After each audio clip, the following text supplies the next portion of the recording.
como lo que es Amauta.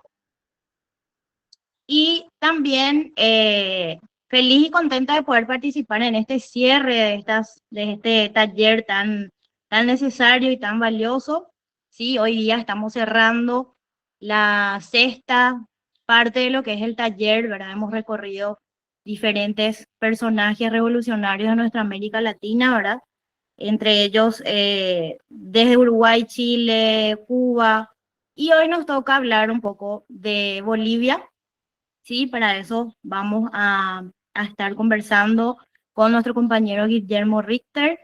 Y para ello le cedo la palabra al compañero Agustín Casanova, quien nos va a presentar mejor, ¿sí? Bueno, gracias, Su, por la presentación.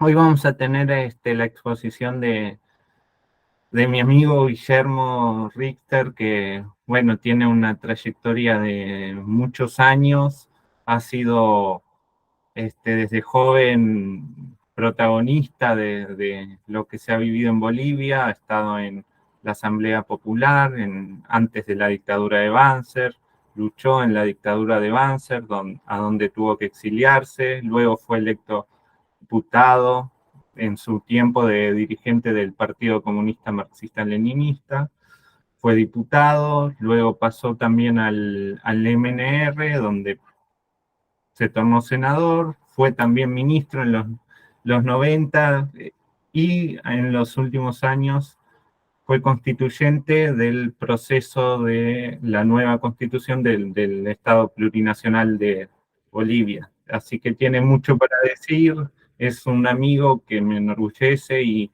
bueno, quería compartir con ustedes yo le realicé esta invitación y me parece que es muy provechoso, entonces en este ciclo hemos estado hablando sobre todo de personalidades. En este caso vamos a hacer una exposición un poco más amplia. Vamos a ir a algunos aspectos de índole histórica, como tiene que ver la propia formación de la República de Bolivia y también luego la Revolución del 52 y por último el último proceso del cual Guillermo fue protagonista como constituyente, que es el llamado, como se le dice desde el oficialismo, proceso de cambio. Así que, bueno, le doy la palabra a Guillermo y lo escuchamos por aquí.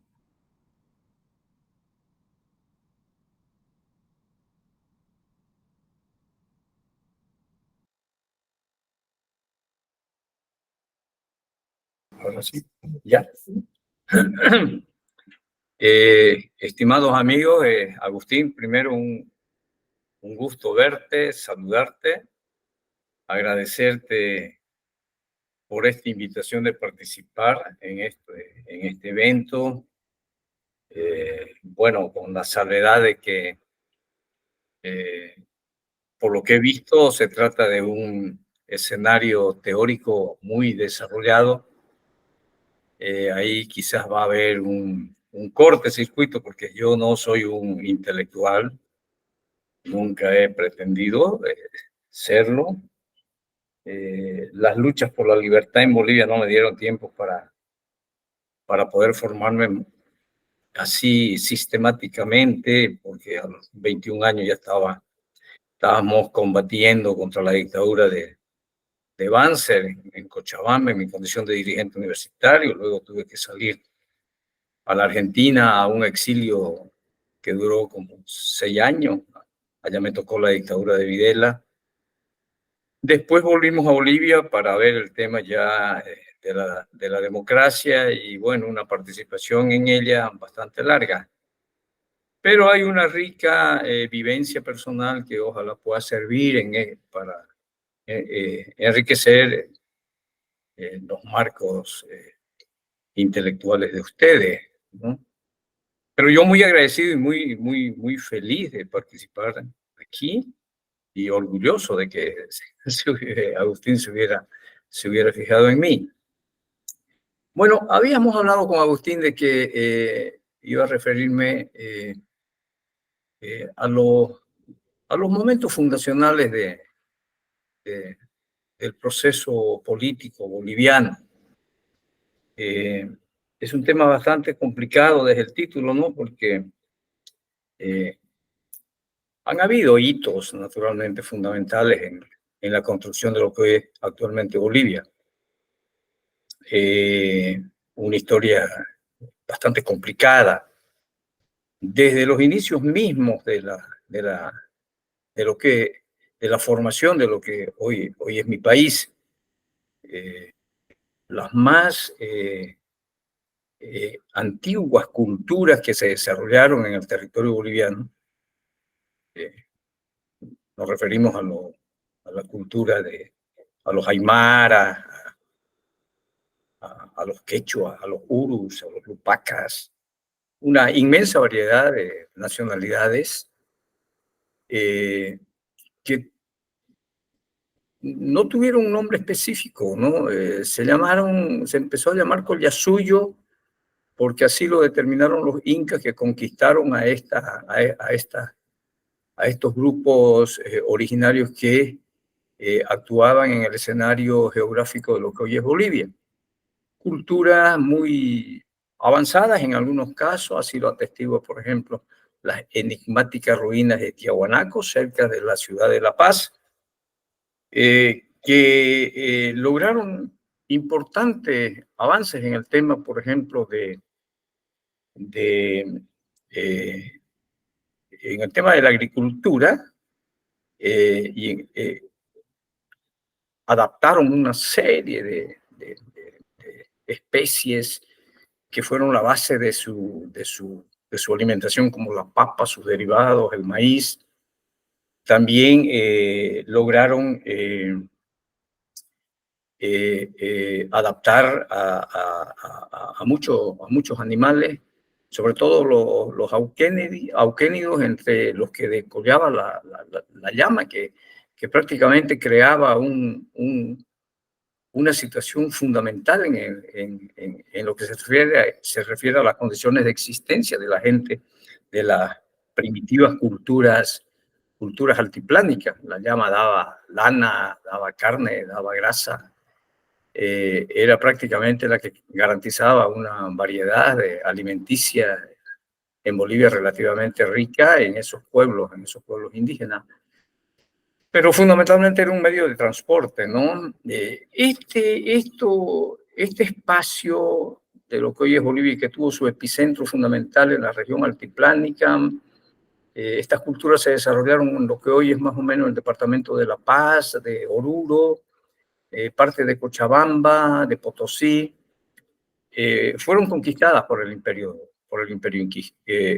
incaico, que, como ustedes saben, se desarrolla en lo que actualmente es el Perú, pero no únicamente en el Perú, sino que se expande a muchos países de América Latina, una parte de la Argentina, Bolivia, Ecuador, donde se asentó uno de los herederos del Inca Huáscar, que entró en una guerra civil muy complicada con Atahualpa y que facilitó la conquista de los españoles. También el imperio de los incas llegó a parte del territorio de Chile. Ellos, bueno, en el resto del territorio actual de Bolivia también hay una zona amazónica donde se desarrollaron culturas con ascendencia arawak y también con ascendencia guaraní, o menos para hablar de un escenario al que nos vamos a referir posteriormente. Los incas vinieron y conquistaron, fue una conquista muy dura, muy plagada de confrontaciones. Los aymaras, sobre todo, fueron un hueso muy duro de roer para los incas. Batallas, pero increíblemente numerosas y además muy cruentas. La cultura incaica sobrepuesta ya a la de los pueblos indígenas ha sido ha sido reivindicada en términos superlativos, muy mitificada. sin duda que dialécticamente incorporó elementos transformadores de la estructura social, económica y productiva de la antigua Bolivia, del Collasuyo. Pero los incas se dividió en 4 partes: Antisuyo, Collasuyo, Chinchasuyo, los suyos, los 4 suyos. Pero era una conquista, ¿no? Y sabían utilizar la violencia, que siempre estuvo muy aparejada al concepto de expansión. Sin embargo, el hecho real es que la presencia de 60 años del imperio incaico acá, en la cultura, dentro del hábitat de las culturas andinas, significó también transformaciones en el ámbito de la producción, sobre todo porque enseñaron a utilizar mucho el tema de los cultivos escalonados, que permitía en los cerros, en la falda de los cerros, y lógicamente tuvieron que desarrollar bastantes iniciativas para resolver el tema de la irrigación, pero permitió que estos pueblos pudieran subsistir económicamente. Pero había un sometimiento, ¿no? Un sometimiento que no es el sometimiento clásico. No diríamos que era una esclavitud de pueblos oprimidos. En mi juventud yo leí a Carlos Marx referirse al modo asiático de producción, donde estableció una modalidad especial de sometimiento por la vía de la comunidad que trabajaba las tierras del Inca, por ejemplo, las tierras de la casta sacerdotal, y una parcela propia, pero que estaba sometida naturalmente a la autoridad de los incas. Los pueblos andinos trabajaban mucho en las obras públicas, en la construcción de andenes, de caminos. Son famosos los caminos que vinculaban esta parte del Incario al centro del Incario, si tomamos como centro el Cusco. Fue naturalmente una dominación que tuvo luces y sombras, pero muy alejada desde mi punto de vista del denominado comunismo incaico o algo por el estilo, sin negar naturalmente la trascendencia histórica de lo que significó la civilización incaica, aunada naturalmente, porque este era un problema de interactuación, de influencia recíproca, enriquecida también con las experiencias que vivieron los pueblos indígenas, aymaras, por decir algo que tipifique la variedad, ¿no?, de las diferentes etnias que habitaban la región occidental. Bueno, ustedes conocen perfectamente bien, conocemos que básicamente como resultado de la expansión del capitalismo mercantil, se descubre América Latina. No voy a incidir mucho en esto porque el año 1492 se produce el descubrimiento. Pero la conquista del Perú, que es lo que nos interesa, porque Bolivia, el Collasuyo, era parte del imperio incaico, estaba un poco distendida la dominación incaica en el altiplano boliviano, pero éramos parte del imperio de los incas. La conquista del Perú empieza el año 1524. La famosa línea divisoria de Almagro, de Pizarro y del sacerdote Luque, si no me equivoco, Luque, sí, Hernando Luque, que dicen hacia el sur van los ricos, hacia el norte los pobres. Ellos conquistan el imperio de los incas. Fue una conquista complicada, como toda conquista, sobre todo si los conquistadores estaban tan imbuidos de una pretensión de enriquecimiento colectivo muy fuerte, ¿no?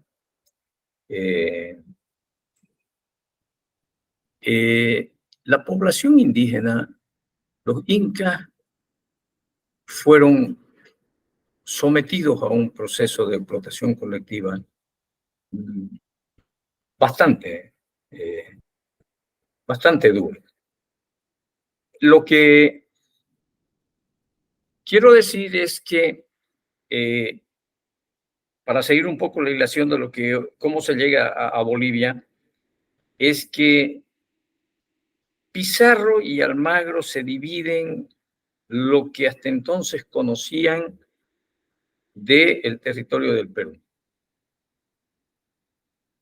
A Almagro le corresponde lo que hoy es el Bolivia. Esas reparticiones a través de las denominadas capitulaciones reales, que eran premio a los conquistadores, concluyeron en enfrentamientos muy duros, en enfrentamientos, guerras civiles. Y terminaron con la muerte de Almagro y con la muerte de Pizarro también. Almagro denominó Nueva Toledo a el Collasuyo. Antes Collasuyo, después Nueva Toledo. Y bueno, se produce la dominación española acá. En esta parte del territorio colonizado por los ibéricos, se produjeron en lo que hoy es Bolivia algunos acontecimientos importantes dentro del proceso de reordenamiento territorial y administrativo de la colonia. En Bolivia, nosotros, los españoles crean la Real Audiencia de Charca, el año 1560. Miren ustedes, relativamente cerca de la presencia de Almagro acá en nuestro territorio. Ese fue un acontecimiento muy importante porque en él hay que encontrar en realidad el inicio del proceso de reconfiguración o de configuración de lo que actualmente es Bolivia. La estructura político-administrativa de la colonia eran los virreyes, habían 4 virreinatos, primero 2, México, Perú, Nueva Colombia y posteriormente en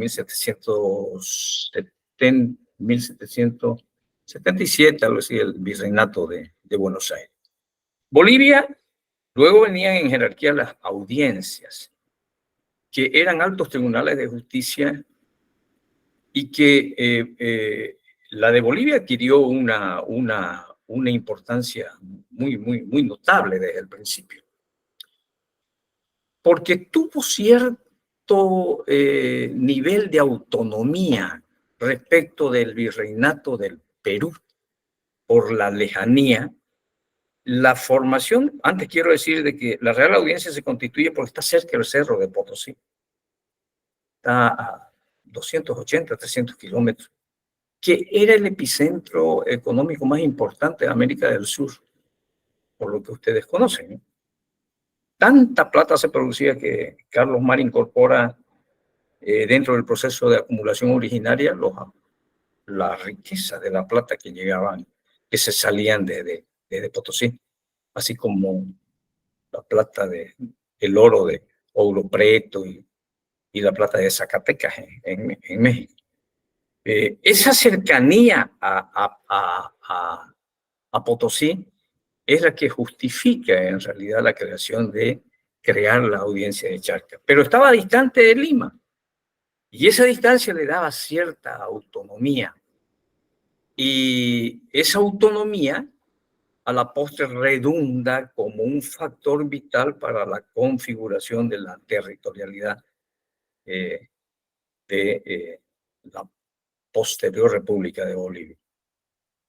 Lo que se resienta cuando se producen las reformas de los Borbones, de la dinastía Borbona que sustituye a los Habsburgos, que eran concentradores, centralistas. Los Borbones le dan más poder a las audiencias y crean las intendencias que, por lo menos en nuestro país, que tenía 7 intendencias dependientes de la Real Audiencia de Charca, son el anticipo directo de los departamentos, ¿no? Bueno, fue muy importante la Real Audiencia, no solamente por lo que yo he anotado anteriormente, sino porque también se convirtió en una especie de centro cultural de Sudamérica. tenía una dependencia académica que se llamaba la Academia Carolina de Especialización Forense. Allí llegaba gente de todas partes, del Virreinato de la Plata, por ejemplo, Juan José Castelli, que fue el que encabezó el primer ejército auxiliar argentino en Bolivia y que ganó esa gran batalla, la batalla de Suipacha, que en Buenos Aires existe una calle que se llama Suipacha, pero que lamentablemente fue derrotado en la batalla de Sipe-Sipe por descuido y por confiar en un felón como fue Goyeneche. Juan José Castelli se formó en Sucre, Chuquisaca, ¿no? Sucre es la ciudad de los 4 nombres, ¿no? Charca, Chuquisaca, Ciudad Blanca, otro más. Entonces, fue un centro de mucha investigación, de muchas iniciativas en el proceso de formación cultural. Mariano Moreno, por ejemplo, que también jugó un papel importantísimo en el proceso emancipatorio en la Argentina, también estudió allí. Bernardo Monteagudo, una de las figuras estelares que fue secretario privado de Bolívar. Yo cito esto porque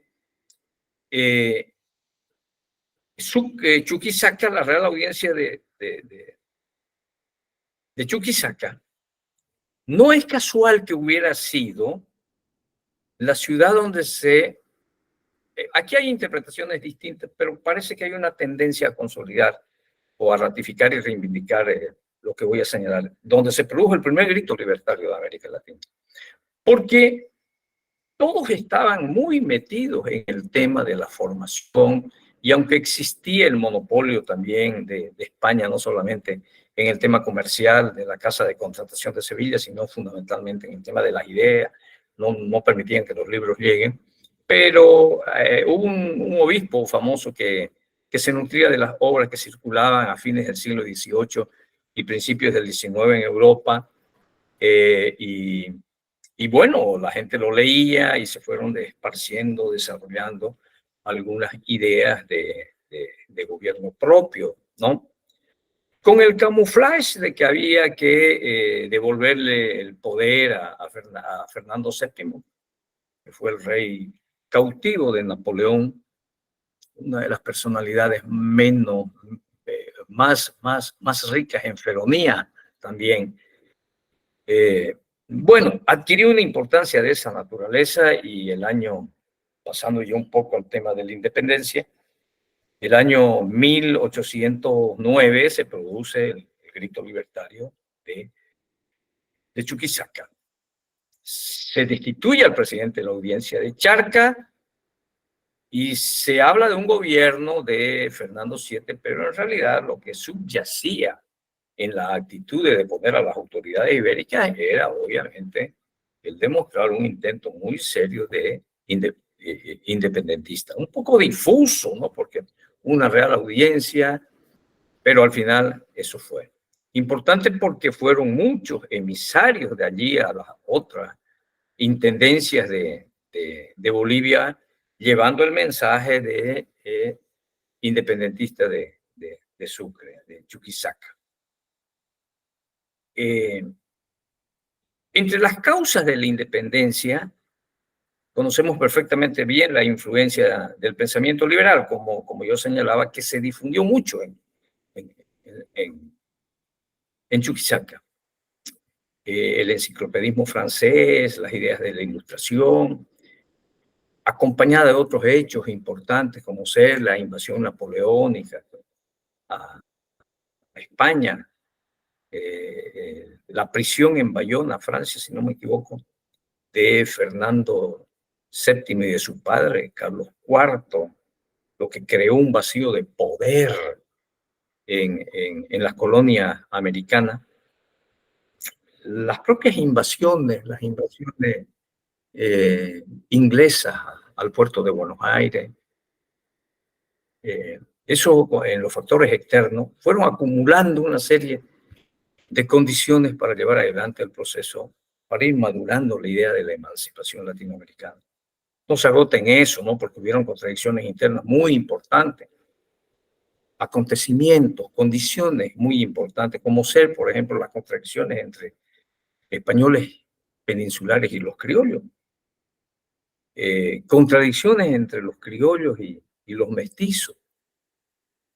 Y un hecho importante también fue el que los jesuitas, que hay mucho que hablar de ellos y su presencia en esta parte de América del Sur. Yo pertenezco a un departamento, el departamento del Beni, donde las misiones jesuitas fueron realmente vitales, según como se lo vea, ¿no? Pero aportaron enormemente a la organización de los pueblos indígenas de la región.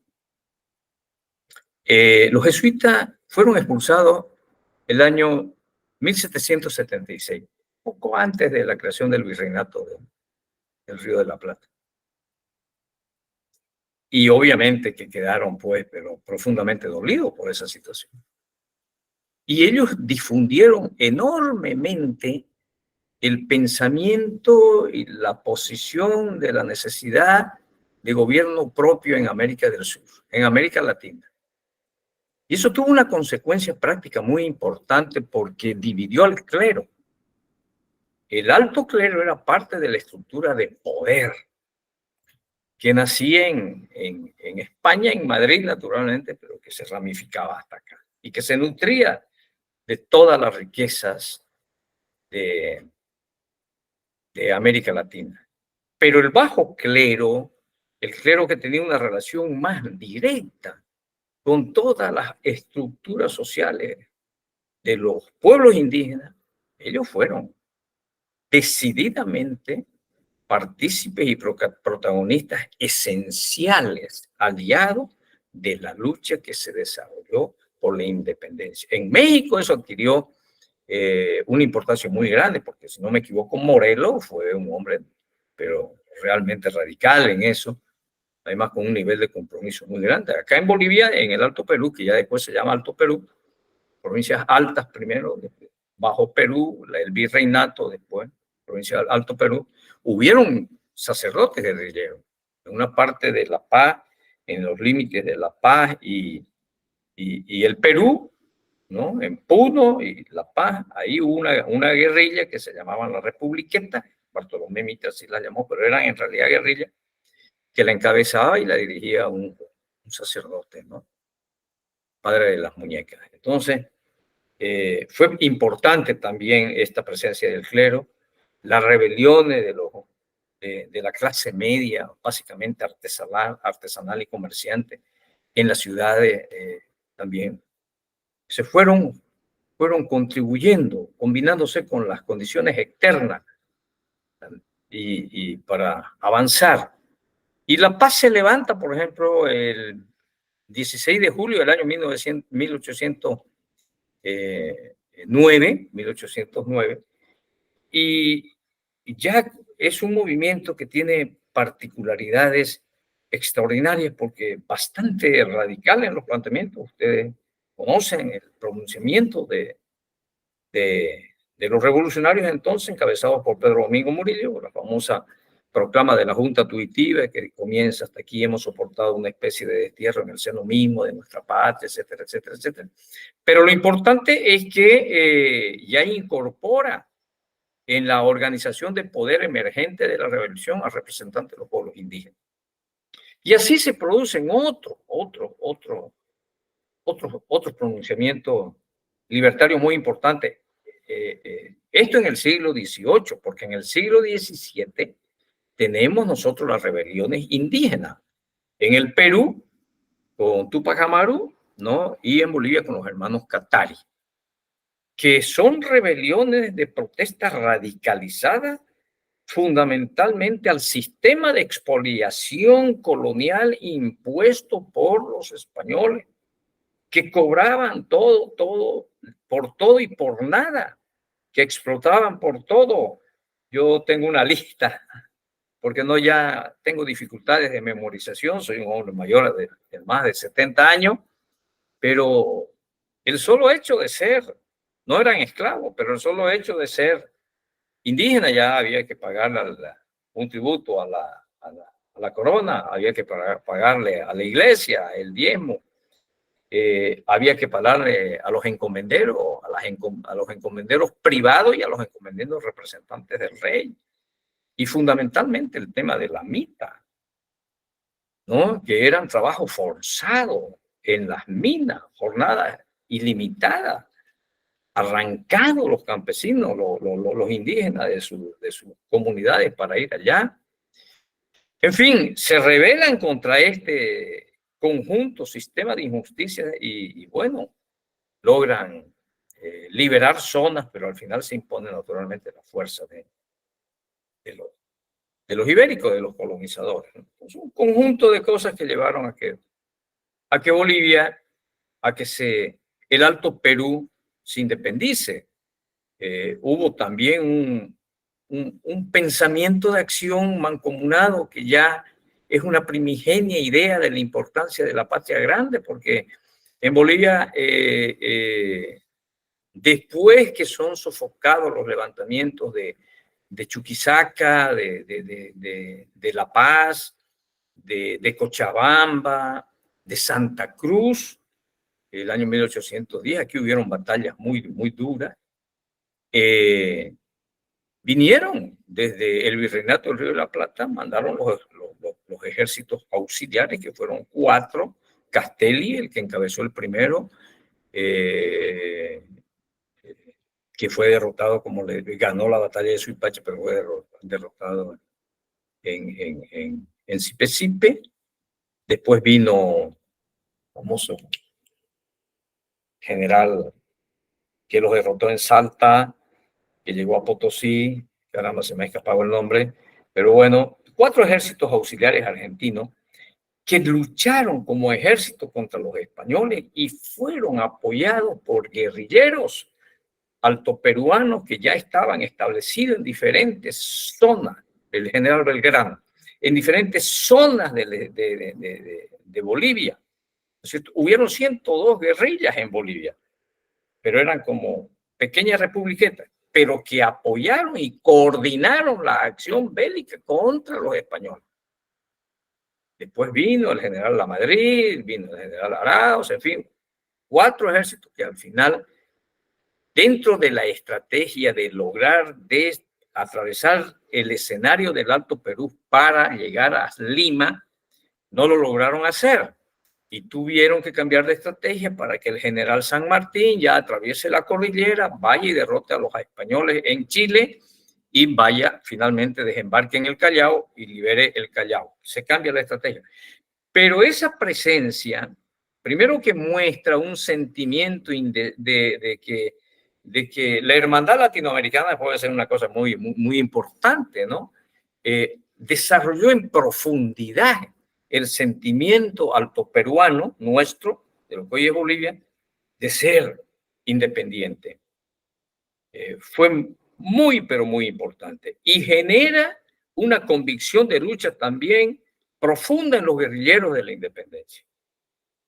La participación de los guerrilleros de la independencia no solamente se limita a ciertas parcialidades guerreras, bélicas, que inician acciones bélicas, ¿no? Como ustedes saben, la modalidad de la guerrilla, de atacar por sorpresa, de ir destruyendo al enemigo donde se pueda, sino que juega el papel vital, fundamental en el proceso estructural de la independencia latinoamericana, porque los peruanos no pudieron nunca doblegar a esos guerrilleros y no pudieron utilizar el territorio altoperuano, hoy Bolivia, para llegar por la zona sur de la Argentina, por La Quiaca, por Jujuy, por Salta y por Tucumán, a destruir y a derrocar a las autoridades que ya Argentina, que ya el año 1816 en Tucumán habían declarado la independencia de las provincias del Río de la Plata. O sea, aquí se contuvo, fue a la inversa. Los ejércitos auxiliares argentinos vinieron a derrocar a todos los españoles, habían fuertes contingentes españoles acá en el Alto Perú, y las guerrillas impiden que esos contingentes puedan marchar hacia Buenos Aires para derrotar a las provincias liberadas, jugando un papel esencial y estableciendo un nivel de contribución histórica fundamental de Bolivia al proceso emancipatorio latinoamericano. Y no lo digo por una por una especie de egolatría nacional media frívola, cursi o algo, pero no, es la realidad histórica. Y así nace Bolivia. Después de todo este proceso, al final vienen los ejércitos del mariscal Sucre, que derrota a los españoles en Ayacucho. Previamente los derrota el libertador Bolívar en Junín, a raíz de los acuerdos que se establecen en Guayaquil entre San Martín y Bolívar, ¿no? Entonces vienen, llegan a Bolivia, y bueno, y resulta que no se sabía qué hacer, todavía no nos llamábamos Bolivia, con el Alto Perú, las provincias altas del imperio, del antiguo imperio, bueno, de la colonia española. Entonces Sucre, un poco desobedeciendo las órdenes de Bolívar, Sucre estaba muy marcado por la idea de la gran nación latinoamericana. No le gustaban las ideas de parcializar, ¿no es cierto?, a las diferentes entidades que sirvieron como base para la Constitución de la República. Bolívar se opone de la mejor forma, obviamente, a que estas provincias se constituyan en un estado independiente, pero Sucre, un poco a contrapelo de ello, determina que las provincias del Alto Perú se junten en un congreso y ahí nace Bolivia. Bolivia, que nace como República de Bolívar en homenaje al Libertador. Bolivia, Bolívar es el primer presidente, Sucre fue el segundo presidente. Esa es una historia que le he alargado mucho de Bolivia. Y ese para mí es el primer hito, el primer momento fundacional de lo que hoy es la República, el Estado Plurinacional de Bolivia, República en su forma de gobierno. Largo sería referirme ahí. ¿Por qué el primer hito? Porque rompe con la dependencia colonial. Nace un país independiente que vive todo un proceso sinuoso, complejo, difícil, que ustedes conocen. Bolivia ha sido muy famosa, entre otras cosas, por la cantidad de golpes de Estado, la inexistencia de democracia y la discontinuidad de los procesos democráticos acá. Pero nadie puede negar el carácter progresista de habernos constituido en un país independiente. Pero nacemos con una contradicción muy profunda, que es la fuente en gran medida de todas nuestras tribulaciones. Nacemos bajo el horizonte ideológico del enciclopedismo francés, del liberalismo, de la libertad individual, de la división de poderes, pero asentados en una base productiva estrictamente feudal o semifeudal, sin la existencia de una burguesía capaz de colocar en sintonía a los principios liberales la destrucción del escenario productivo semifeudal. Y eso nos arrastra a un sinfín de circunstancias, porque todos los gobiernos desde entonces, unos más y otros menos, nunca no tomaron en cuenta la cuestión agraria. Y estuvimos viviendo, más allá, que ya sería alargarme mucho, de explicar, de hacerles conocer la intencionalidad de avanzar en la solución de este conflicto, pero el hecho real es que nosotros no resolvemos el tema de la tierra. No lo resolvieron los varones de La Plata, no lo resolvieron los varones del Estaño, no lo resolvieron. Y así fuimos avanzando, fuimos con luces y sombras y llegamos hasta el año 1952.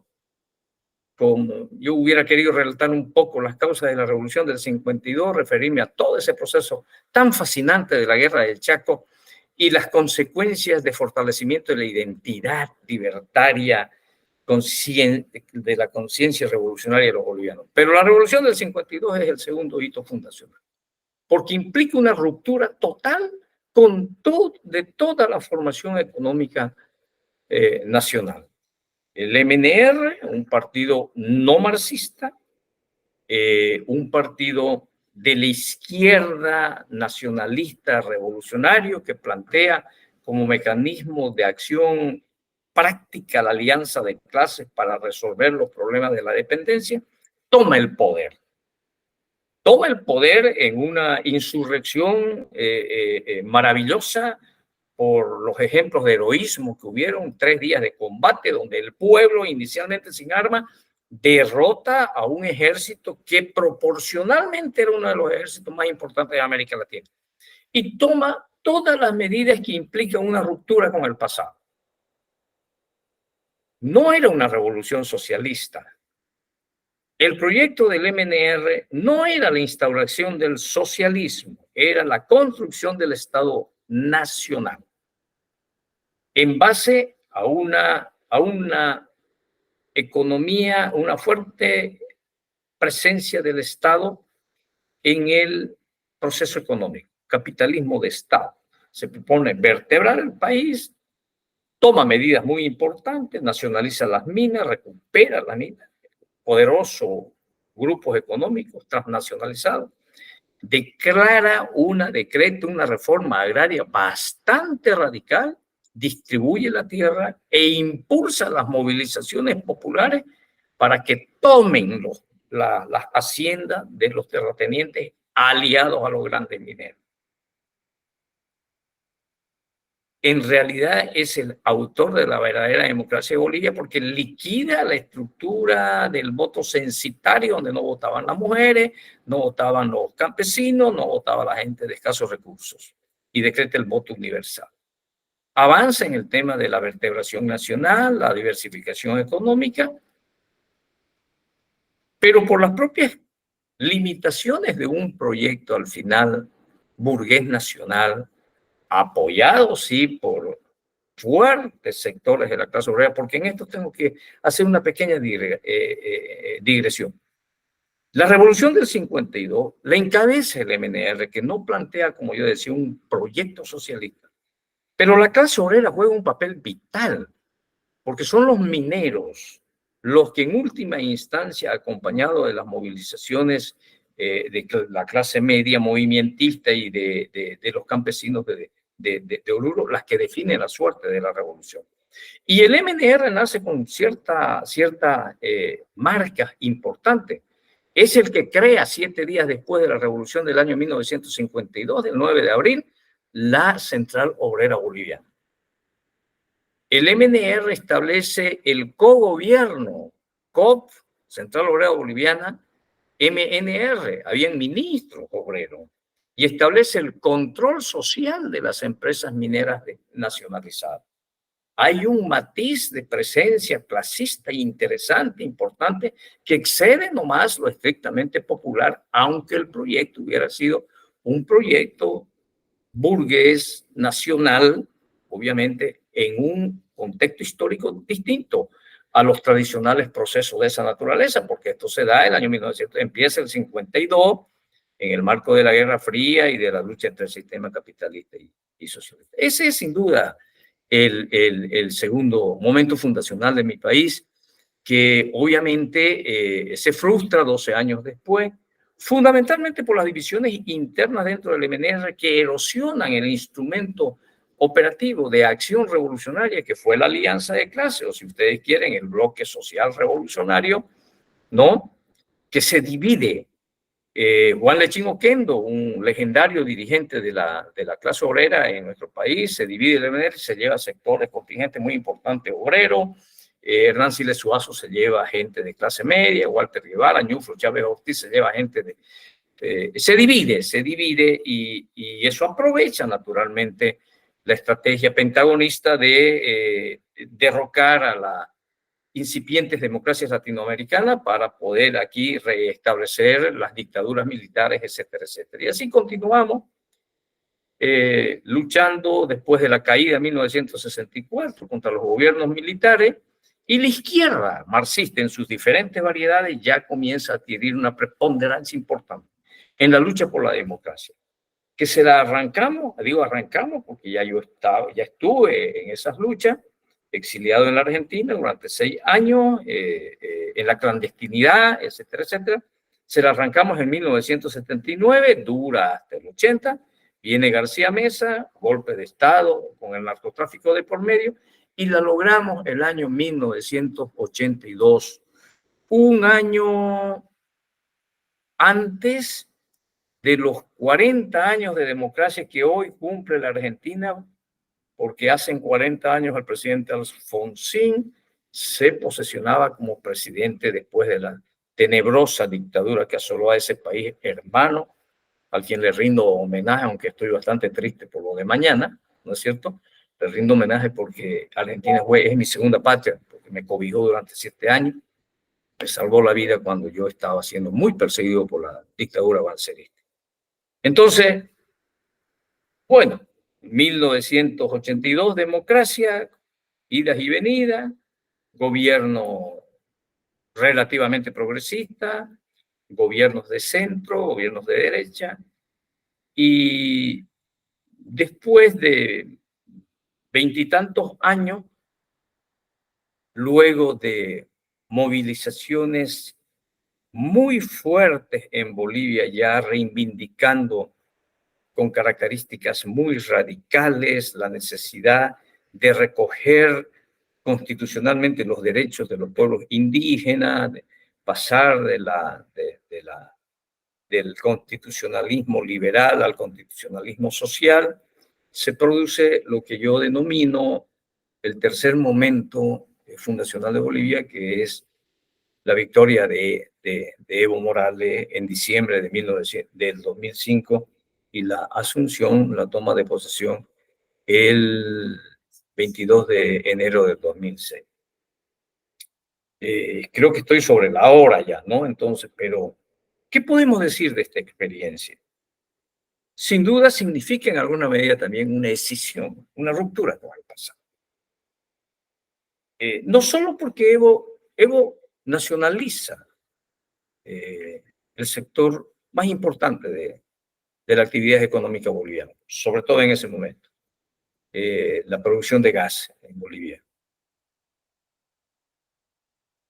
No sé si es nacionalización, pero el hecho real es que la renta del 50% que pagaban las empresas al Estado boliviano, Evo eleva eso al 82%, cual era inimaginable. Esa es una medida, sin duda, importante porque permite iniciar un proceso de acumulación financiera que Evo lo vuelca con un sentido al que me voy a referir posteriormente, diferente a los anteriores gobiernos. Pero lo más importante, además son dos cosas para mí. Primero, la Asamblea Constituyente del año 2006. La Asamblea Constituyente, a la que yo tuve la honra de pertenecer como candidato en el Beni del MNR, soy considerado un hombre de la izquierda movimentista, significó para mí un hito en lo que se refiere a la calidad de la representación política. La representación fue diversa. Nunca se había visto, y yo había sido 4 veces diputado anteriormente, un nivel de representación tan diverso, tan genuinamente popular, tan genuinamente nuestro.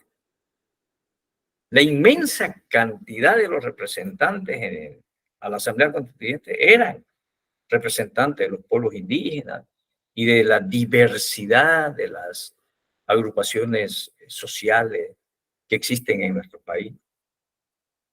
Y se aprobó una constitución en un escenario de confrontación muy, muy duro, que amenazó prácticamente la integridad territorial de Bolivia, porque fue un proceso bastante complejo, donde las fuerzas conservadoras se oponían bajo todo punto de vista a que esto suceda.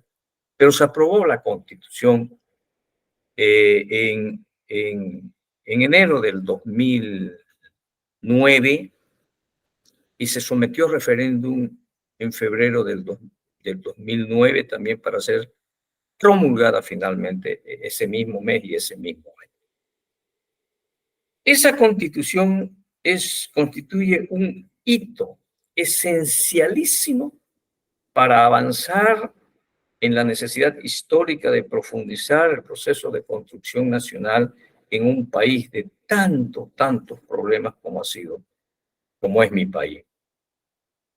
esa Constitución permite el empoderamiento real de los pueblos indígenas, porque esa Constitución establece capítulos íntegros que reconocen los derechos de los pueblos indígenas, derechos a la tierra, derechos al territorio, derechos a utilizar sus propios sistemas de administración de justicia, derechos para elegir sus propias autoridades, un conjunto de cosas nuevas que ya algunas incorporamos, pero como ideas muy generales en la Constitución del año 1994. Pero es aquí donde se personifica constitucionalmente ya el reconocimiento de los derechos de los pueblos indígenas. Hay muchas otras cosas importantes en el proceso que abre el movimiento del socialismo. Yo no soy del movimiento del socialismo, pero reconozco la magnitud histórica del proceso en sí. Y también soy crítico en algunos aspectos que voy a concluir con eso. Por ejemplo, el modelo económico. La renta nacional se nutre básicamente por las exportaciones de gas. Ahora por las exportaciones de oro. Hay un boom de exportaciones en Santa Cruz, departamento agroindustrial muy fuerte. Pero el gobierno del MAS volcó los ingresos y el boom por el precio de los hidrocarburos a un modelo de desarrollo, de fortalecimiento del mercado interno, de lo que llaman la demanda agregada. O sea, crecer hacia adentro.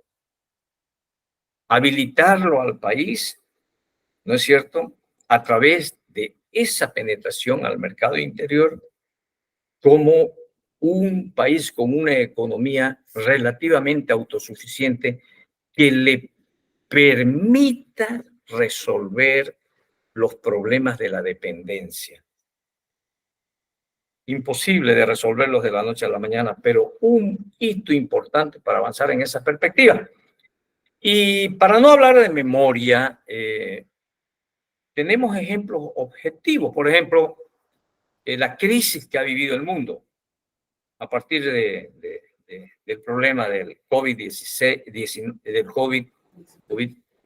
de la pandemia terrible que nos azotó, los problemas de una Europa en guerra, del Medio Oriente en guerra, los problemas de la inexistencia de un paradigma definido como alternativa para resolver las terribles situaciones que afectan a la humanidad. Las viven todos los países del mundo de una u otra manera, con un mayor grado de intensidad, etcétera, etcétera. Algunos tienen mejores mecanismos de defensa para poder sobrellevar estas situaciones, pero fíjense que un país pobre como Bolivia, pobre en el sentido no de lo que, del patrimonio que tenemos, sino atrasado por todos estos problemas que hemos venido avanzando desde la creación de la República hasta ahora, de no haber resuelto adecuadamente las tareas que la vida histórica nos imponía. Pero hemos mantenido, y no es una defensa del gobierno del presidente Arce, pero se ha mantenido una estabilidad importante. Y yo creo que la esencia y la base de esa estabilidad radica en el modelo económico que se ha puesto en vigencia, que ha permitido aumentar enormemente la demanda agregada y obviamente ha generado una dinámica propia nuestra. Hasta este momento, más allá de una reciente crisis de divisa que hemos tenido, pero todavía se sigue utilizando como moneda de uso corriente, el 88% de la población usa el boliviano, que hace muchísimo tiempo que está estabilizado, ¿no? Entonces, todo esto y muchas otras cosas más, como ser la distribución de la riqueza social, del excedente social, entregando recursos a sectores muy vulnerables, sectores en nuestro país socialmente debilitados. Se entregan rentas anuales que favorecen a la educación, a la salud, a las condiciones cotidianas de vida, etcétera, etcétera. pero fundamentalmente el empoderamiento de quienes hasta hace poco eran testigos solamente presenciales del devenir histórico nacional. Yo creo que amerita el calificativo de tercer momento histórico. Esto puede generar una inmensa discusión porque obviamente la gente tiene legítimo derecho de pensar como desee, ¿no? Para eso hemos luchado también. Una democracia formal, pero que básicamente respetaba la diversidad, la pluralidad de pensamiento. Pero sin duda, la Bolivia del fines del siglo XX y principios del XXI no es la Bolivia actual. Una gran inversión, además, un fortalecimiento del capitalismo de Estado, que ha permitido una vertebración e integración vial moderna en nuestro país. Y fundamentalmente el tema, ¿no? de que se percibe que todos definitivamente, independientemente de corrientes que manejan concepciones muy discriminatorias culturales en nuestro país, de región a región, etcétera, etcétera, pero el hecho es que se ha avanzado bastante en el tema de la necesidad de recoger el proceso de integración cultural como base sustancial para crear, ojalá que la definitiva instancia o el momento fundacional definitivo para nuestro país. Yo termino un poco señalando algo que alguna vez lo hablé con Agustín. El gobierno de Evo Morales se inscribe dentro de esa oleada de gobiernos, denominados gobiernos progresistas de América Latina. Venezuela, Lula, Correa, el peronismo, el MAS, y otros países, ¿no? El tema es que pareciera que hoy estaríamos frente a una especie de ofensiva de la derecha, no solamente mundial, sino también latinoamericana. El marco político en el que nos movemos es la democracia. Y eso implica alternabilidad en el ejercicio del poder. Porque esas son las condiciones de juego. Yo le critico a Evo el por qué insistió en postularse un cuarto periodo cuando no había necesidad para él. No había necesidad para él. Pero el tema ese obviamente debilitó el proceso del MAS y fue el causante de lo que se produjo posteriormente con el golpe de Estado del año 2019. Pero hay un problema más de fondo. ¿Cómo hacemos para que el progresismo pueda atenuar los inevitables procesos de desgaste que implica el ejercicio del poder? Yo no tengo la respuesta, obviamente, pero sí, por mi experiencia, el progresismo, por decir algo, por colocar en un mismo lugar a quienes de una u otra forma estamos en desacuerdo con lo que sucede en Bolivia y en Latinoamérica, ha demostrado una inmensa capacidad movilizadora para ganar elecciones y para avanzar también. Pero no ha mostrado una capacidad creativa para ir renovando, estableciendo mecanismos de renovación, descubriendo tareas nuevas que siendo parte de ese proceso ayuden a mantener firme la idea de la liberación, de la igualdad social. No sé si me dejo explicar. Parece que se realizan ciertas cosas, se cumplen con ciertos objetivos y ya eso sería una especie de, se convierte en una especie de autoconvencimiento de que es suficiente para quedarnos en el poder. Pero no es suficiente. Yo tengo orígenes marxistas de los cuales me enorgullezco profundamente. Sigo siendo marxista en muchos aspectos, pero fundamentalmente uso la dialéctica humildemente, soy un autodidacta total para enriquecer mi pensamiento. Y el concepto de revolución permanente que lo utilizó tanto Trotsky en un momento dado y que dio lugar a la lucha con Stalin.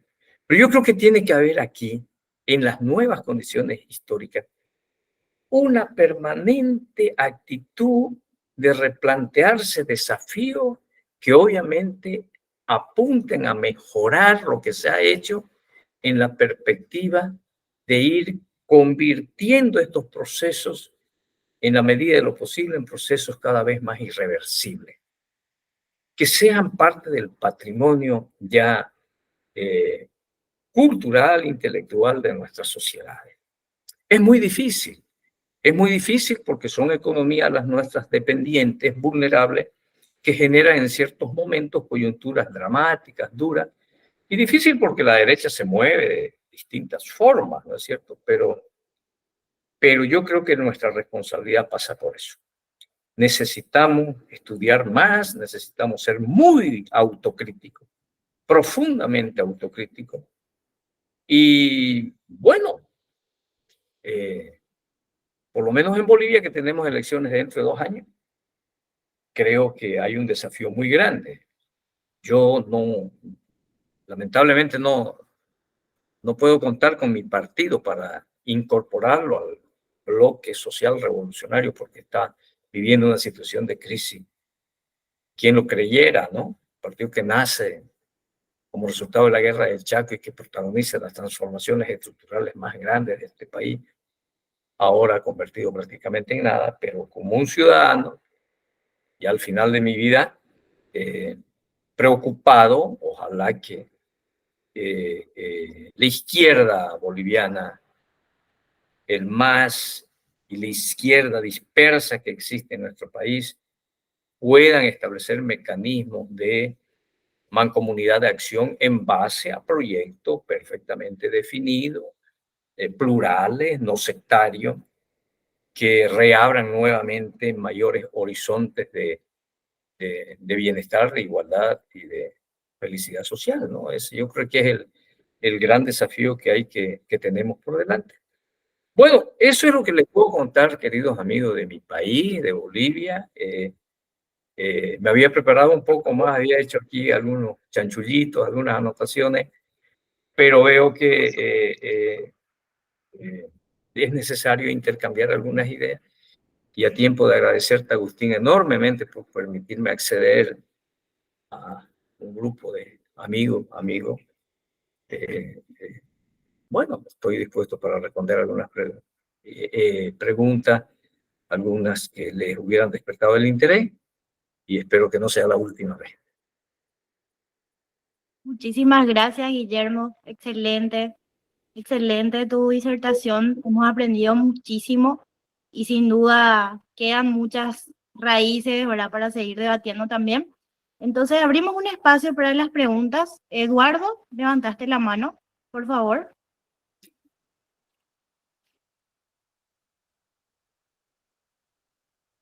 No, hola. Hola, ¿me escuchan? Sí. Adelante, adelante, Edu. Bueno, gracias por abrir el espacio de conversación, de intercambio. Obviamente la disertación fue muy larga, y hay mucha cosa de repente para analizar y pensar. Pero mientras iba desarrollando todo el tema, a mí me quedaron fundamentalmente una pregunta, y es por qué generalmente en todo el proceso supuestamente de liberación de los estados y de la instauración, vamos a decir, de los estados de toda lo que llaman América, ¿no? Latinoamérica. Digo que también me rechina, digo, porque la mayoría de los idiomas que hay aquí en estos territorios son indígenas y no latinos. Pero bueno, la siguen llamando Latinoamérica y nos siguen llamando americanos, como que, no sé. Eso por un lado. Por el otro lado, no entiendo por qué tanto derecha como izquierda sabemos que tienen un juego de poder y que hay específicamente un grupo que se dedica a trabajar sobre el poder, que está siempre detrás del poder. Y, por ejemplo, me llamó la atención de que no mencionara a Artigas, que fue también un libertador, y seguramente es porque no fue masón. Entonces me refiero y le quiero preguntar, ¿por qué nunca se incluye la óptica y el análisis de las historias, vamos a decir, de la instauración de todos los estados americanos, que sabemos que fueron todos tutelados por la masonería? Digo, no entiendo por qué nunca se menciona eso. Siempre se habla en contra de la iglesia, que está bien, me parece perfecto, porque yo como charrúa,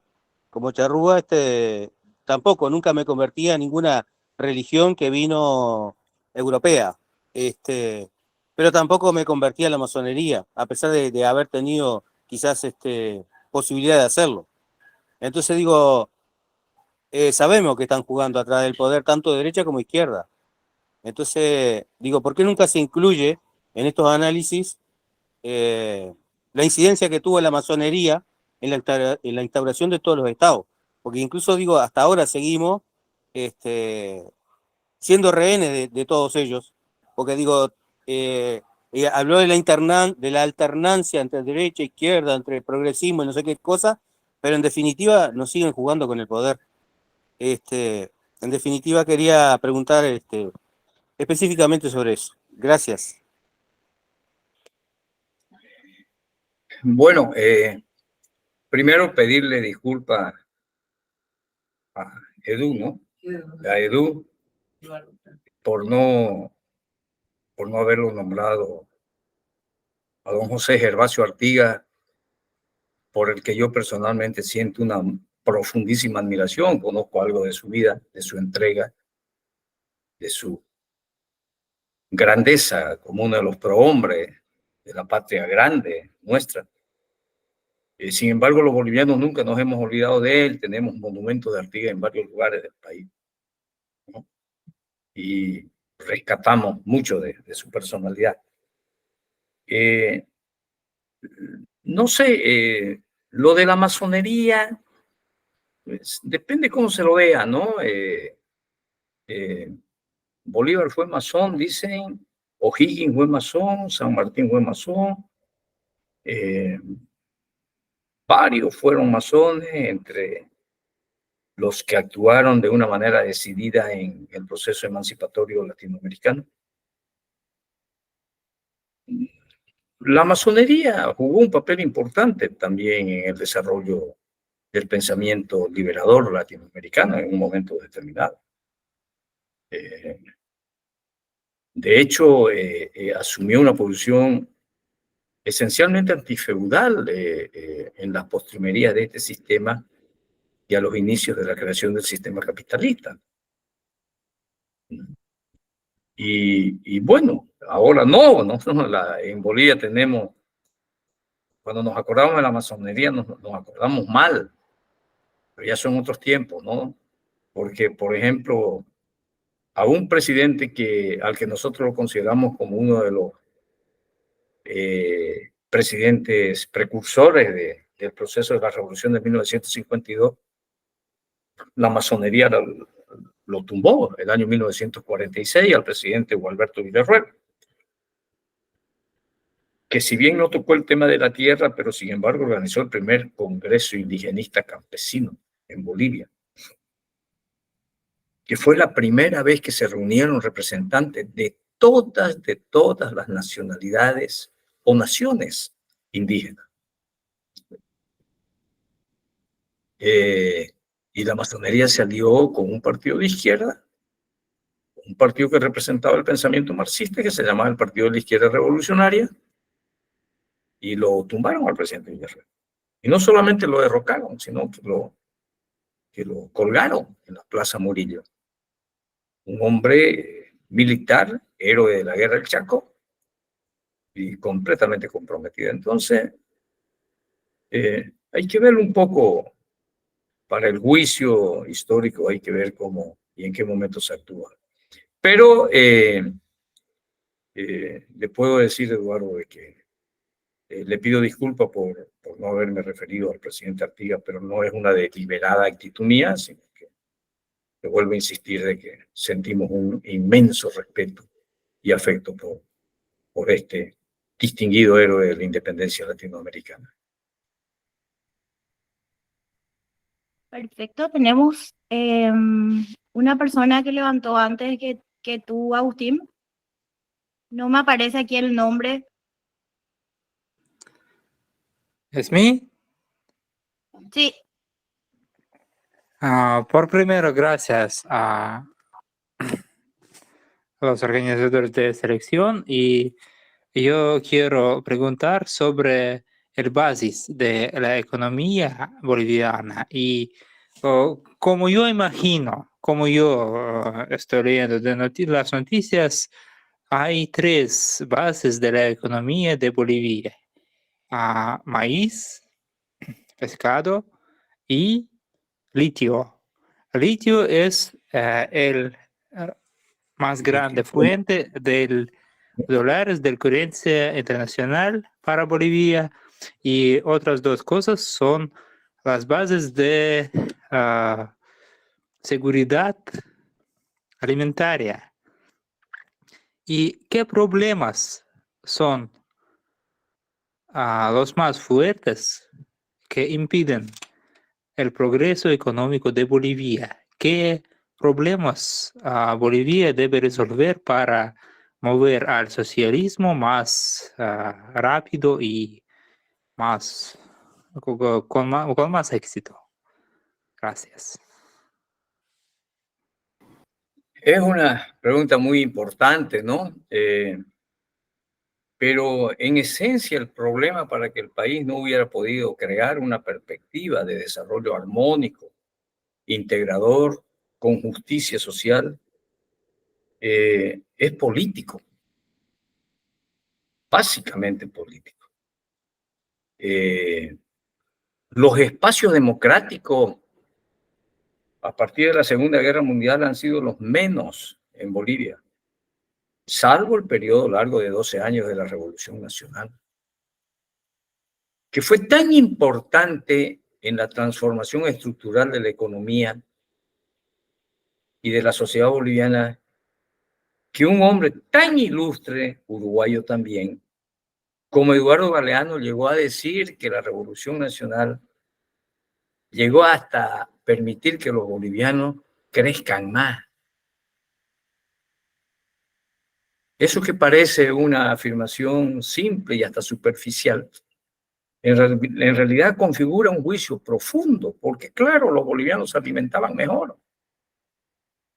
Los bolivianos dejaron de ser ciudadanos de segunda clase con la Revolución del 52 y empezaron a participar activamente. Obviamente después de un desfase económico que en los primeros tiempos de la Revolución, porque tomaron las tierras de los latifundistas, la tomaron por la violencia, y en eso, por ejemplo, como no había una burguesía nacional, el Estado tuvo que suplir el rol de la burguesía nacional para configurar un Estado distinto que termine con la dependencia. Ellos mismos pusieron en vigencia sus planes de producción y lo hicieron bien, porque después conseguimos avances importantes. Entonces, el tema es político. El proceso de la Revolución Nacional no concluyó, lamentablemente, porque yo les decía, se divide el frente, el bloque social que la sustentaba, y las políticas hegemónicas y del pentagonismo norteamericano, bueno, derrocan al gobierno de la Revolución Nacional. Y ahí tenemos ya una alternancia entre gobiernos militares, algunos militares también progresistas, como el general Obando, el general Torres. Pero el general Barrientos derroca la revolución en el 64, muere el 69, Banzer toma el poder el 71 y se queda hasta el 78, y así. Entonces, son cuestiones políticas las que no le dan continuidad a los procesos de construcción y de desarrollo económico. Por eso la importancia de que las expresiones de los intereses populares y clasistas de nuestro país tengan una permanente vigencia política que permita con carácter permanente replantearse las tareas a cumplir, ¿no? Pero estoy seguro de que en la medida en que tengamos gobiernos comprometidos, vamos a tener mejores posibilidades de superar la situación de atraso que actualmente vive Bolivia. Sigue viviendo Bolivia a pesar de los cambios de los últimos 15 años, ¿no? Gracias, Guillermo. Agustín. Gracias.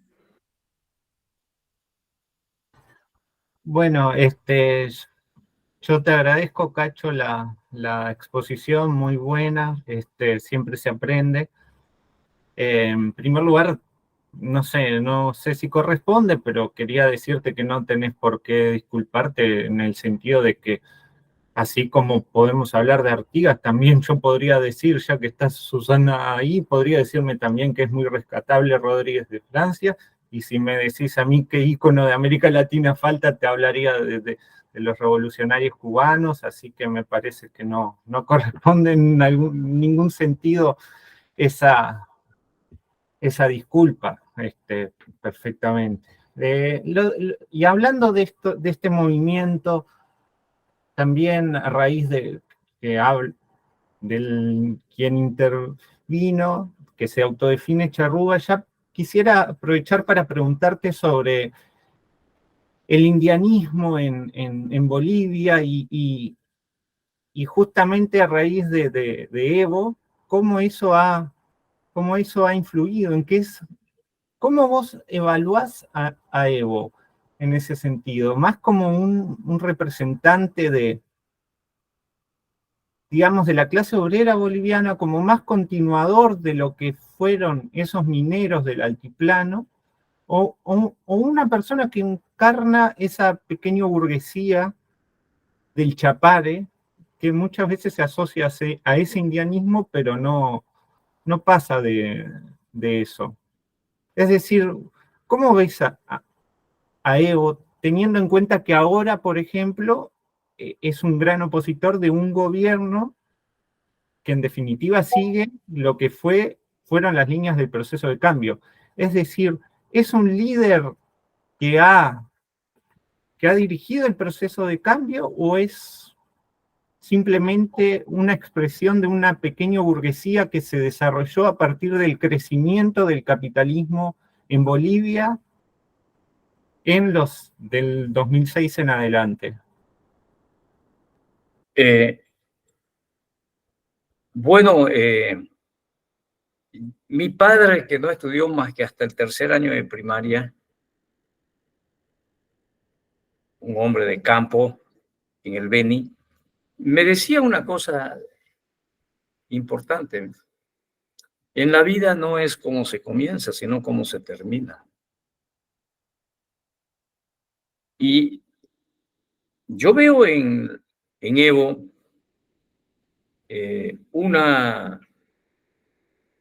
un proceso descendente de sus potencialidades, inclusive de sus niveles de compromiso con las transformaciones que él en gran medida impulsó, ¿no? Yo creo que tuvo la gran virtud en la primera etapa de su gobierno de unir a los pueblos indígenas, porque él impulsó el tema de la Asamblea Constituyente, donde, insisto, están transversalizados los derechos de los pueblos indígenas, inclusive dentro del marco de las autonomías constitucionalmente recogidas por la Constitución que tenemos. Hay un marco con un rol competencial del nivel nacional, de los niveles subnacionales, gobernaciones, alcaldías e indígenas, ¿no? Hay derecho a la autonomía indígena.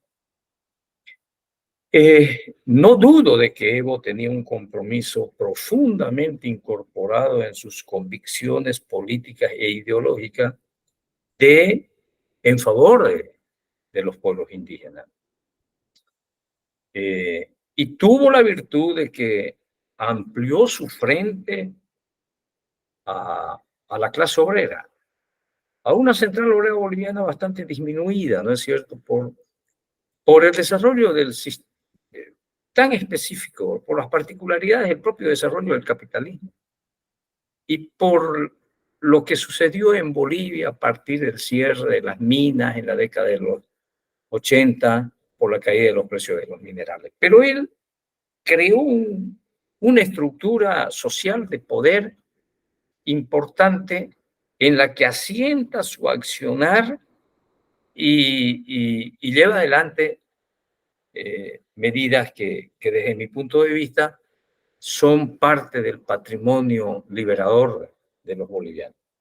En ese largo proceso de construcción de una Bolivia diferente, hemos enunciado, ¿no?, lo de 1825, lo de 1952 y sin duda está lo de 2006.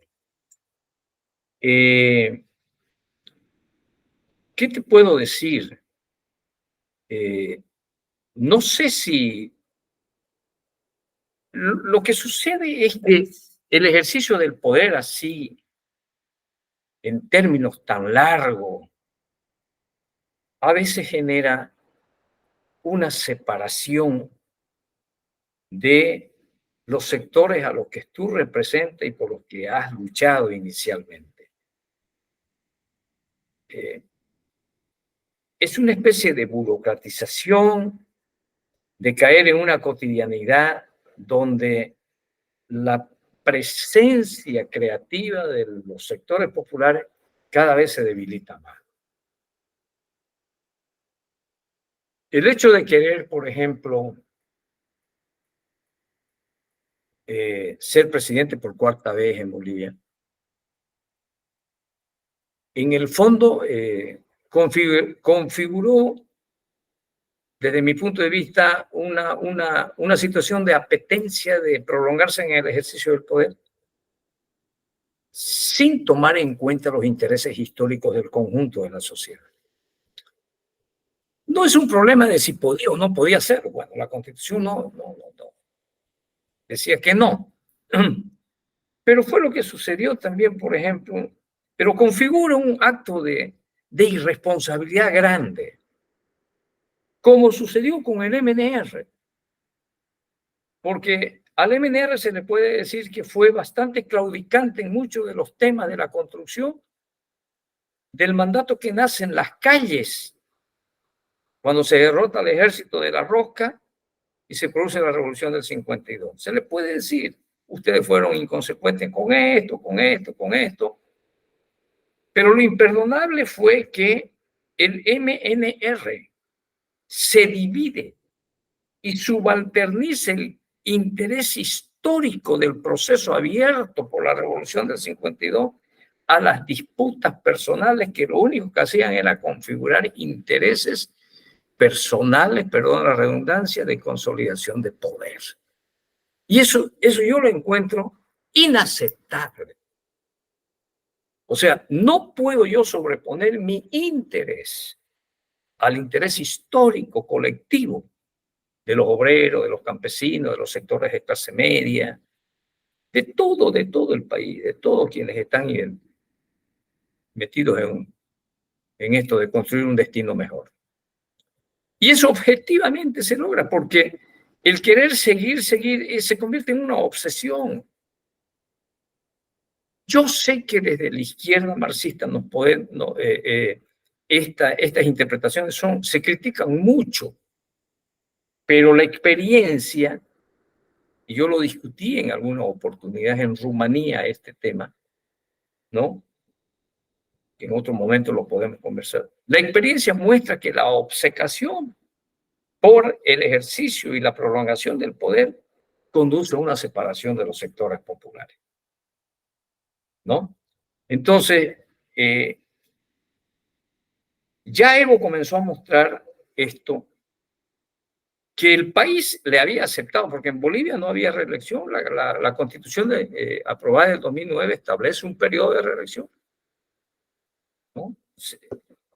Ahí se responde, diremos, favorablemente a lo que él planteaba. Hay una segunda reelección que ya era bastante cuestionada, pero diremos que el país lo aceptó. Pero ya la tercera ya mostró una actitud que que además le permitió a la derecha reactivarse como alternativa política. Porque fue un error, porque Evo había ganado el año 2014, 2015, con el 64% de la votación. Y al año siguiente plantea una reforma constitucional que sigue el camino procedimental señalado por la propia Constitución, de presentar un proyecto de ley a la Asamblea, que se apruebe por 2/3, que se pase en consulta al Tribunal Supremo Electoral y que luego se vaya a referéndum. Cuando Evo había conseguido semejante apoyo y tenía al frente una oposición absolutamente desordenada, desorganizada y sin perspectiva de nada, aparece esto de querer ser reelecto nuevamente y bueno, reanime y reactiva a la oposición, ¿no es cierto? Y al final pierde el proceso. Allí es donde yo encuentro ya una inflexión en el comportamiento de Evo, que lamentablemente se traduce en su comportamiento actual, porque él es jefe del MAS y tiene el legítimo derecho de criticar para reencauzar el proceso. Pero lo que se ve en Bolivia es que Evo al final, que ha sido en muchos momentos considerado como uno de los personajes más distinguidos del progresismo latinoamericano y mundial, ¿no es cierto? Se ve que en la práctica ahora solamente está ganado por una pretensión que por muy legítima que sea, resulta contradictoria, ¿no es cierto? O por lo menos perjudicial para el movimiento popular, porque se alía con sectores ultraderechistas en Bolivia. Ha firmado un acuerdo de acción parlamentaria para implementar no sé qué políticas parlamentarias con la fracción del gobernador de Santa Cruz, Luis Fernando Camacho, enemigo acérrimo y mortal de Evo, y también con, diremos, el centro hacia la derecha un poco de Carlos Mesa. Entonces, eso resulta inexplicable, y en este tipo de conducta lo único que uno puede concluir es que abandona todo. Abandona sus viejos compromisos, sus razones de luchar, sus utopías y todo lo demás, ¿no? Ojalá, yo soy amigo personal de Evo Morales.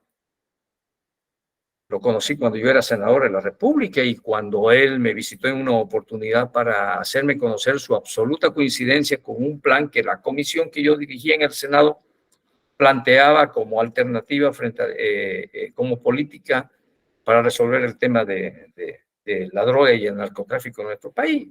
Nosotros planteábamos entonces que esa estrategia tenía que tener tres elementos, ¿no? Desarrollo alternativo, erradicación voluntaria con compensación económica y responsabilidad compartida entre consumidores y productores. Y Evo me visitó, hicimos una buena amistad. Pero yo veo ahora un Evo ganado por un deseo desaforado de volver al poder, que es legítimo. Pero lo que no es legítimo que una pretensión de esa naturaleza pueda implicar en la práctica el inicio de un serio retroceso. Y nosotros en eso tenemos experiencia que la conocemos muy dramática.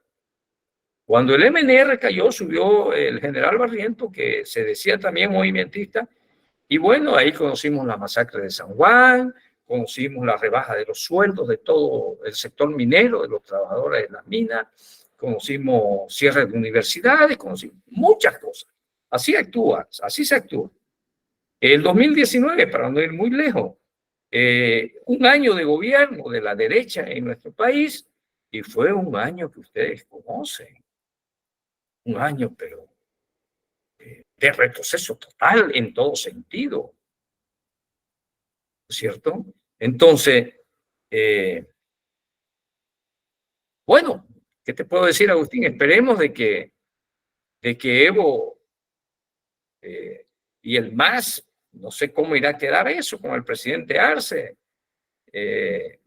reflexionen y puedan construir una alternativa valedera para las próximas elecciones, que en el marco de nuevos desafíos, de nuevas tareas progresistas que coincidan con los objetivos esenciales de mejoramiento de las condiciones colectivas de vida en nuestro país, se pueda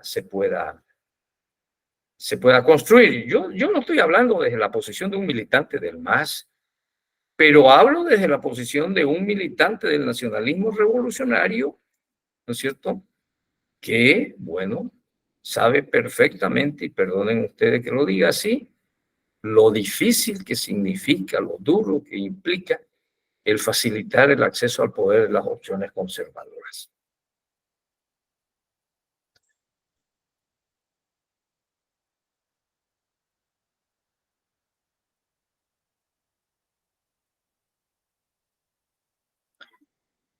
Bueno, creo que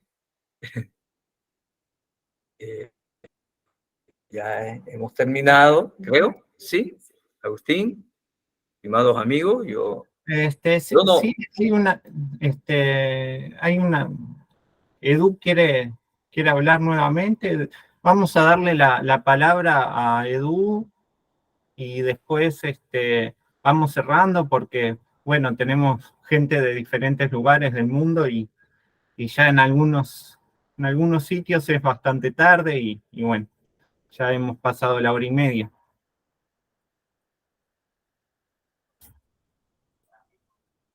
Sí, hola.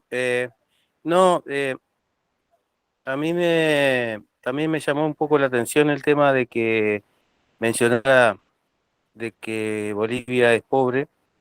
Yo creo que en realidad somos pueblos empobrecidos, que la política que se aplica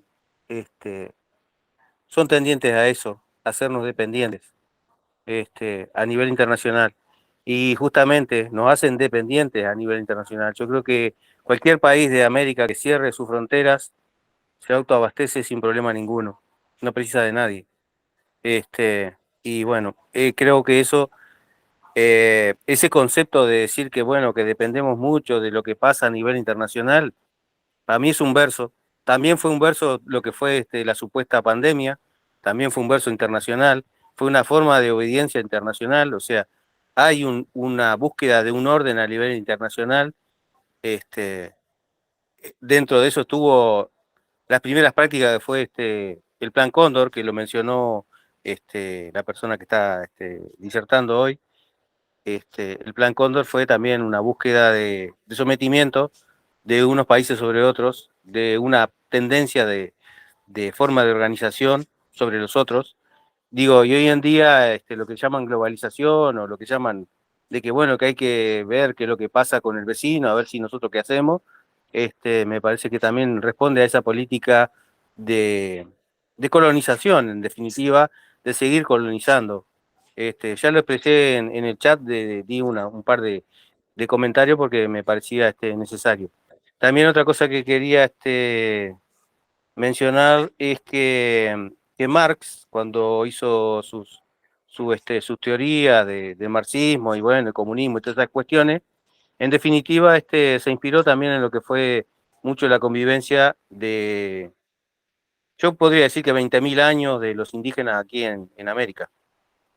Digo América para que me entiendan, pero puedo decir aquí en este territorio. Quería responderle a alguien que me mencionó como que me autopercibo charrúa. No me autopercibo charrúa, soy charrúa. Es mi descendencia, es mi sangre, es mi conocimiento, mi filosofía y, y bueno, lo que me hace existir hoy en día. Un abrazo a todos y la idea de mi intervención quizás es muy insidiosa, pero bueno, creo que, que justamente de las contradicciones nace el nuevo conocimiento.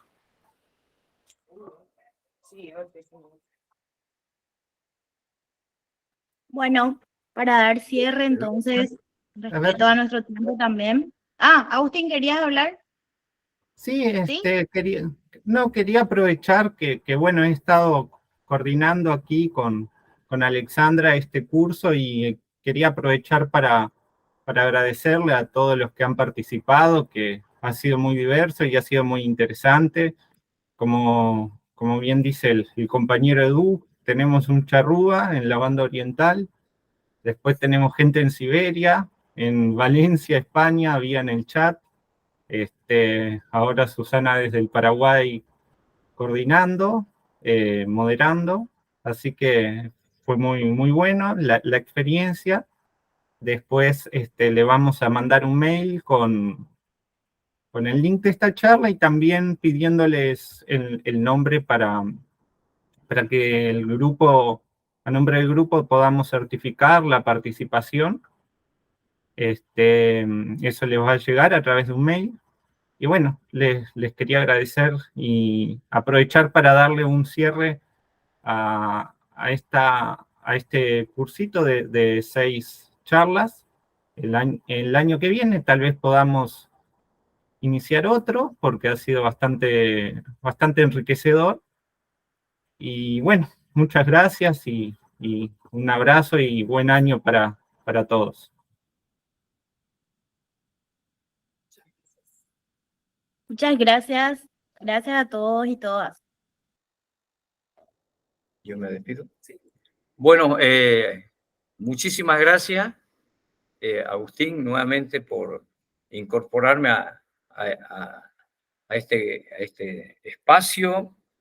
Mil disculpas porque evidentemente, por eso me permití advertirle de que no soy un experto en conferencias, pero bueno, todo lo que digo lo digo con mucha sinceridad. Me alegro enormemente de tener nuevos amigos. Cuando vengan por Bolivia, usted le puede dar mi dirección y cuando podamos interactuar también otra vez, lo vamos a hacer con enorme gusto. Ojalá que nos vaya bien a fin de año y el próximo, y un cariño realmente lleno de sentimiento boliviano para todos los hermanos latinoamericanos y para todos los amigos del mundo que nos han seguido. Abrazos desde Rusia. Muchas gracias, compañero Richard.